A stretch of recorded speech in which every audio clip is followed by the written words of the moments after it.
Okay, so in today's video, I wanted to give you my first impressions of the Mavic Air 2 after using it for an entire day.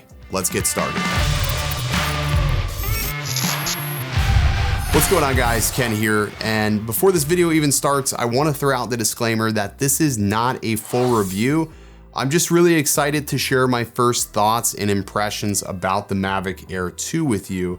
And I'll just say right now, this drone has far exceeded my expectations, and it's only day one. It's basically like DJI took everything we knew and love of the Mavic 2 Pro, crammed it into this tight, tiny little package, and said, here you go, it's got better battery life and flies a hell of a lot smoother. I know that's hard to really convey in video form, but it just feels a lot more nimble and agile throughout the air. So I was trying to be as critical as possible with this. Anytime a new drone comes out, I'm always super critical, and there's always something I don't like about it. And I'll just get that out of the way right out of the gate. I really have mixed feelings about this controller. If there's one thing that I don't like about the new Mavic 2 Air, it's going to be the controller. I feel like it's just a tiny bit short, like I can't explain it. It just doesn't really feel that comfortable in the hand. It's well made, it's really well made, but it just doesn't feel all that comfortable. If you are somebody like me who likes to use the pinch method for the sticks, you're going to find it a little bit harder to do that with this controller. Also, if you have larger hands, it's definitely gonna feel a little bit cumbersome in the hand. Yeah, but all in all, it's a very well-made controller. I like the fact that they're finally incorporating USB-C, because a lot of my devices are USB-C, so it's just one less cord I have to drag around, and you don't have to worry about accidentally breaking this charging port. On the front of the controller, you got tripod mode, normal mode, and sport mode. I tried them all out, and I'll say that sport mode works really well. You are getting 3 miles less than the Mavic 2 Pro, but honestly, it's not a big deal because 3 miles an hour, you're never gonna notice while it's that far away from you.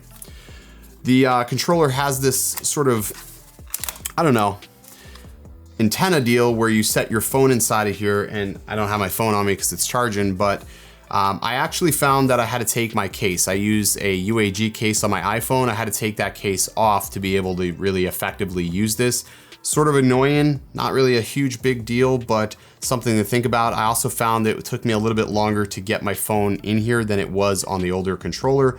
I do like the cable management though, because they have this to where it could like sort of wrap around, get it plugged into your phone, so you don't have all these wires sort of dangling around. So that's sort of a nice thing, that there's not all these cables dangling around, but it does take a little bit longer to actually set up. When you want to put it away, you just sort of tuck all your wires in here like so, pretty nice, and just tuck it down and throw it in your bag and you're good to go. The drone itself, it again is very familiar, because if we look at the Mavic 2 Pro, it looks just like the baby brother to the Mavic 2 Pro, which isn't a bad thing by any means. I mean, right down to the battery design, the battery looks exactly like the Mavic 2 Pro.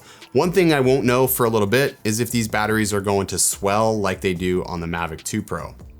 I've gone through 8 Mavic 2 Pro batteries in the past 2 years, so I hope that these batteries have improved technology to prevent those same issues from happening. All right. Let's take a look at the drone itself. So the footprint of this drone, I know a lot of people are disappointed that it's a little bit larger. I don't mind that it's a little bit larger. It just means it's gonna be able to handle itself in the wind, which it was pretty windy today, and it did really good, which is awesome to see. It's also much quieter with the Mavic Air, the original Mavic Air. I really hated how loud it was. You couldn't fly it on a beach without drawing attention to yourself. With this, I don't have to worry about that. It's pretty quiet. It's just about the same decibel amount as the Mavic 2 Pro if I had a gauge early on. The camera on this drone, the gimbal, is sort of like an iteration between the Mavic Pro 2 and the Mavic Mini, because it has components of it that are polycarbonate, but then there's a fair amount of metal on the gimbal as well. It's definitely designed for lightweight and durability, which is great. They did include some ND filters with the kit. I bought the Flymore kit, so I get ND filters with that as well. There is no UV shielding on this though. That little ridge that looks like an ND filter is actually hollow, just like it was on the original Mavic Air. So they did include some ND filters. They're not the best ND filters. I think it's like an ND8, ND16, No, I'm sorry, ND16, ND64, and I think a 134, which I'll never use that or the ND64 like ever. Maybe in the brightest bright desert, I would use a 64, possibly midday, but otherwise I just never really have much use for those. So ND filter is definitely a must. Camera can shoot 4K 60, HDR, also takes 48 megapixel stills. You've heard all this before, I'm not telling you anything different. I did test the 48 megapixel still out just on a top-down shot, and I think it did great. I don't think it shot that in RAW though. I think it's just JPEG. I will have to play around more with the camera to see all the little nuances with it, but first impressions, I like it. I like that the flight modes are so well perfected. I think that's sort of the trend of this video, is that everything on this drone is just very well perfected. They've had a long time to make this better than the first version. They've learned a lot about what people like from the Mavic 2 Pro, and they were able to cram that into a smaller package that doesn't cost quite as much, which I think is really impressive in itself. There's a lot of drones on the market right now this year that cost much, much more than this, and you get far less as far as quality, convenience, and consistency. I think that's one thing that DJI drones do very well, is deliver consistent results. You always know what to expect out of your drone. As far as video quality goes, I shot in 4K 60, and I'm pretty much happy with the quality of it.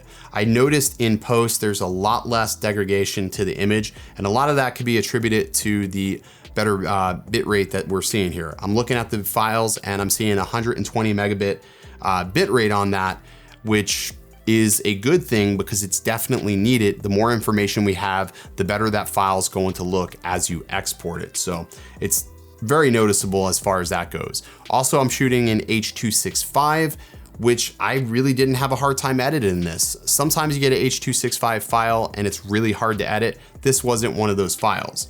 I also did a mini range test with this. I was able to get the Mavic Air 2 out to 16,000 feet and with minimal incident. I say minimal because there was 2 times where it disconnected, and what I had to do was increase the altitude each time to be able to achieve that 16,000 feet. So if I had to say, the range probably isn't going to be quite as good as the Mavic 2 Pro, but we are dealing with a different controller. And in the area I was at, in the distance, you can probably see that there was a cell phone post tower. So that could be putting off some frequencies that would prevent the range. Also, it was pretty windy out, so I had to battle that. I landed back with about 15% left of battery. So I was sweating bullets a little bit because I didn't know if I was gonna exactly make it.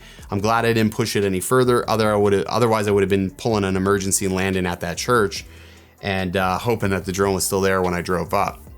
But all in all, it's an impressive little drone, and I think it's one of the drones that many people are going to flock to because the price point is just phenomenal, and you get so much, and in some cases you get so much more than you do with the Mavic 2 Pro.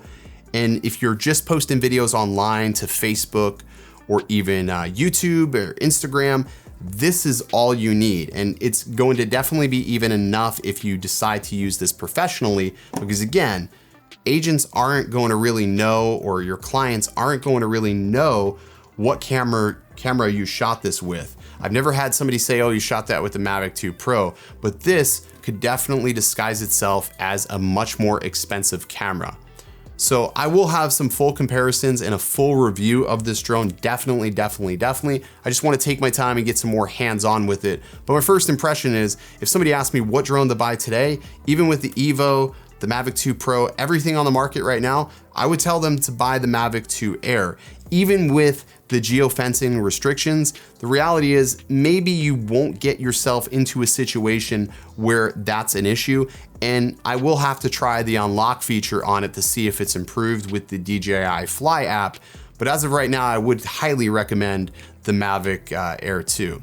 I know DJI has limited stock of these drones. I don't know how the manufacturer has less stock than what we have at DroneWorks, but if you are interested in picking up one of these drones, I do have a link in the description below for the Fly More combo, which we have in stock, and it is shipping. So if you want to get your drone this week, hit that link in the description below so you can get it. I think I got about 50 or 60 units the last time I checked. So those are in stock, ready to ship. So if you want that, and if you're outside of Florida or New York, you could possibly not have to pay tax on that. It all depends on the area that you are in. So check the link in the description below, see if that's the deal for you. But hey, in stock shipping, can't really go wrong there. But there you go, that's my first impressions. If you can't tell, I like it, and I think that this has sort of ruined my expectations for drones in this price bracket in the future. Companies are gonna have to really, really step up big if they wanna compete with this little guy. All right, stay original. These two, it's like these two, you know, sort of, he's like, hey, I know I'm smaller than you, but I'm gonna get you from the back. I'm gonna get you from the back, and then, how a new drone is made, it just, you pop the battery out and then but you know what I mean? It's sort of like that.